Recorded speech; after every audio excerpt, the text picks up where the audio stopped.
The Israeli-Palestinian conflict is one of the most complicated and long-lasting conflicts in the world. But where did it all begin? And why does it still affect millions of people today? Let's start from the beginning. For thousands of years, the land we now call Israel and Palestine has been home to many peoples, empires, and religions. Jews, Christians, and Muslims all have deep historical and religious ties to the region. But in the 19th century, the modern conflict began to take shape. In Europe, a movement called Zionism emerged. Zionists believed that Jews needed a homeland, a safe place where they could live free from persecution. At the same time, many Arab communities were living in the land known then as Palestine. They had been there for centuries, farming, trading, and building communities. Here's the first tension. Two groups, both with deep ties to the same land, wanted to call it home. During World War I, the Ottoman Empire, which controlled the region, collapsed. Britain took control over Palestine. In 1917, Britain issued the Balfour Declaration, promising support for a national home for the Jewish people. At the same time, Britain had also promised independence to the Arabs who lived there. You can see the problem forming. In the decades that followed, more Jewish immigrants moved to Palestine, fleeing persecution in Europe, especially during the rise of the Nazis. Jews built communities, schools, and farms. But this increased immigration caused tension. Arab communities worried about losing their land, their homes, and their way of life. By the 1930s, violence was breaking out. Riots, protests, and clashes between Jewish and Arab groups became more common. The British tried to mediate, but their attempts often angered one side or the other. After World War II, the world learned the full horror of the Holocaust. 6 million Jews had been murdered by the Nazis. The urgency for a Jewish homeland grew stronger than ever. The British, exhausted from managing Palestine and facing pressure from both sides, handed the problem over to the United Nations. In 1947, the UN proposed a plan to divide Palestine into two states, one Jewish, one Arab. Jerusalem was to be an international city. The Jewish leaders accepted the plan. The Arab leaders rejected it.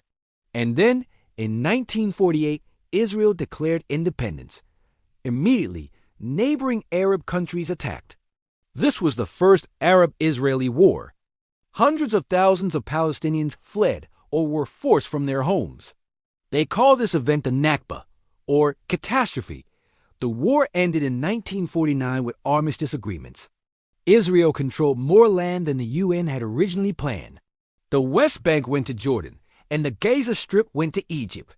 But the Palestinian people were left without a state, living in refugee camps. Over the next decades, there were more wars: 1956, 1967, 1973. In the 1967 war, Israel captured the West Bank, Gaza Strip, East Jerusalem, and other territories. This occupation created a new layer of tension.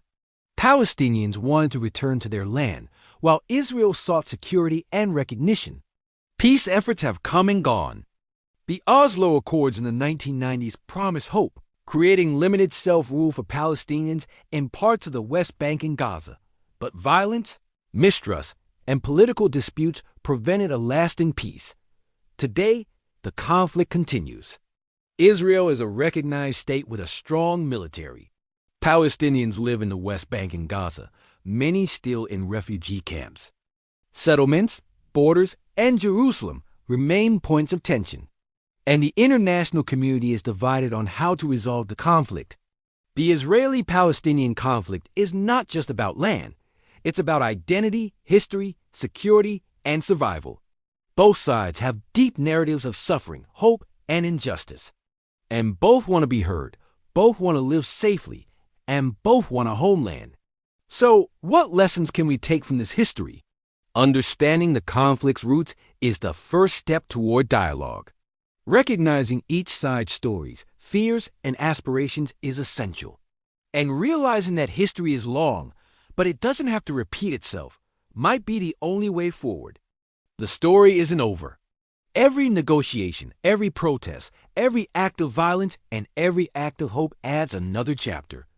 And the question remains, can two people share one land peacefully? By learning the past, we can better understand the present. And maybe, just maybe, find a path to a future where both Israelis and Palestinians can live safely and freely. Don't forget to like and subscribe. Thanks for watching.